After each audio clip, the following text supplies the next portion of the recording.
और अब बात यूपी की सियासत की। बीजेपी कार्य समिति की बैठक में केशव प्रसाद मौर्य के बयान के बाद उठा तूफान अब थमता हुआ नजर नहीं आ रहा है। लखनऊ से दिल्ली तक बीजेपी में जारी हलचल के संकेत यही है कि यूपी में कोई बड़ा उलटफेर होने वाला है। हालांकि 10 सीटों के उपचुनाव के पहले यूपी में माइंड गेम भी तेज हो चला है। अखिलेश यादव ने दावा किया है कि बीजेपी जनता के कल्याण को भूलकर कुर्सी की लड़ाई में उलझी है।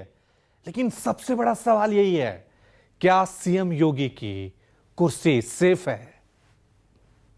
भारतीय जनता पार्टी के लोग आपस में लड़कर के और कुर्सी की लड़ाई में पूरा एडमिनिस्ट्रेशन खत्म कर दिया है। सरकार घबरा गई, कहीं जो संघर्ष है कहीं बढ़ न जाए। लोहा गर्म था, अखिलेश ने हथौड़ा जड़ दिया। यूपी में कुर्सी की लड़ाई का जिक्र कर अखिलेश यादव ने बीजेपी के दुखते रख छू दी।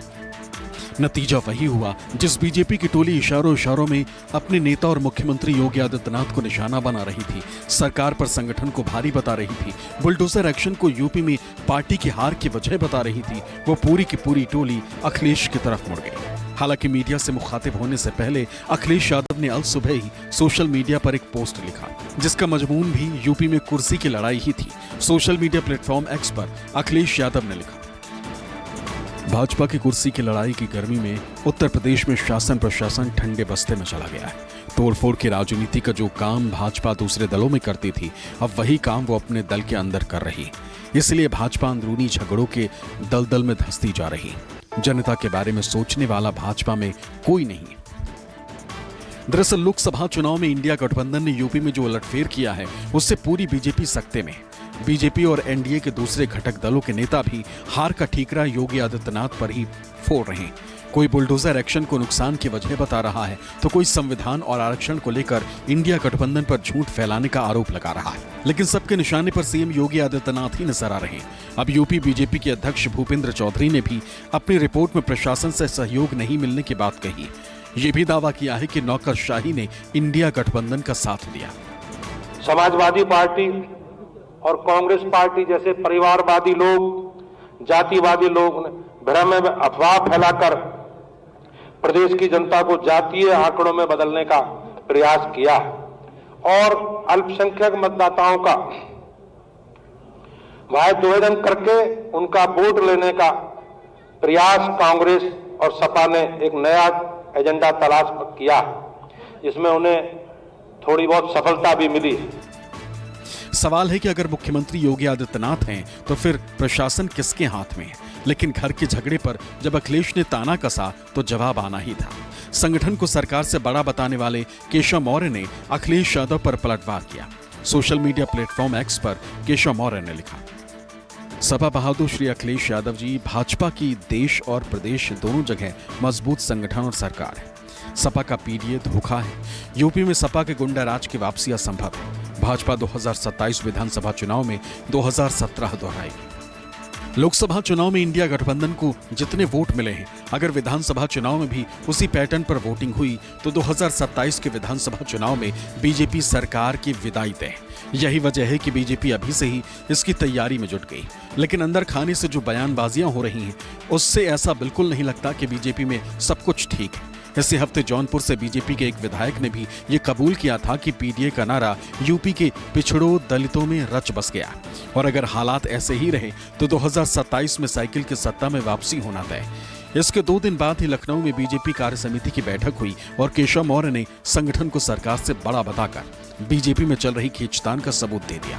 यही नहीं, योगी सरकार के कैबिनेट मंत्री संजय निषाद ने बुलडोजर से घर गिराए जाने को ही गरीबों से बीजेपी की दूरी का कारण बताया। निषाद के बयान के 2 दिन बाद ही योगी आदित्यनाथ ने पंतनगर के प्रभावित परिवारों से मुलाकात की और उन्हें यह भरोसा भी दे दिया कि अब अतिक्रमण हटाओ अभियान नहीं चलेगा, पंतनगर में बुलडोजर नहीं चलेगा।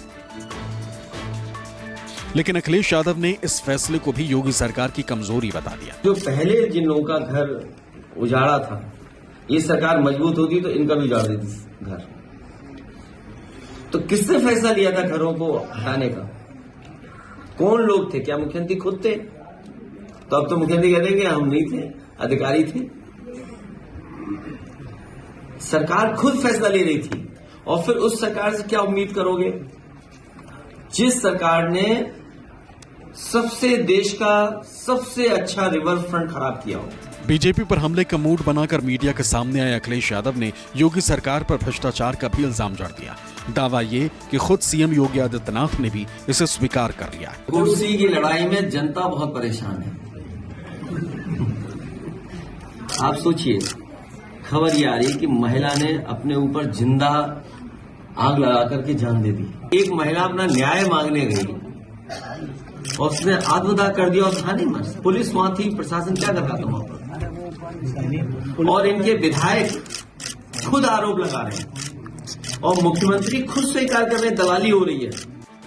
यूपी बीजेपी में खींचतान केशव मौर्य के उस बयान से शुरू हुई जिसमें उन्होंने कहा था कि संगठन सरकार से बड़ा है, और इसी के बाद संजय निषाद का बुलडोजर वाला बयान भी आया था। अब विपक्षी दलों का दावा है कि बीजेपी का केंद्रीय नेतृत्व योगी सरकार के खिलाफ बगावत को हवा दे रहा है, लेकिन बीजेपी नेताओं की माने तो केशव प्रसाद मौर्य के बयान में ऐसा कुछ है ही नहीं। ऐसा कोई कला नहीं है और कहीं कुछ नहीं है, और सब मिलजुल के सब काम हो रहा है। और अगर काम नहीं होता तो उत्तर प्रदेश सर्वोत्तम प्रदेश कैसे बनता? कहीं टूटपुट एक होता है कि 24 कैरेट का सोना बहुत मुश्किल से मिलता, तो एक आध कैरेट कम हो तो उसका सोने की कीमत थोड़ी घट जाती है। अच्छे परिणाम आते हैं तब भी चिंतन करते हैं, और परिणाम हमारे अपेक्षा के अनुरूप नहीं आते तब भी चिंतन करते हैं। तो चिंतन करने के बाद में 2027 हमारा लक्ष्य होगा। अब चुनाव चाहे उपचुनाव होंगे या आम चुनाव होंगे, उसमें भाजपा का परचम पूरी तरह से फहराए।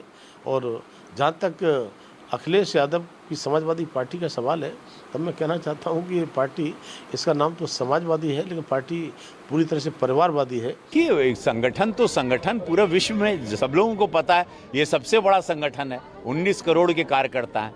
उन्होंने बात सही कही, 19 करोड़ के कार्यकर्ता है और संगठन को ही लेके, संगठन से ही सरकार बनती है।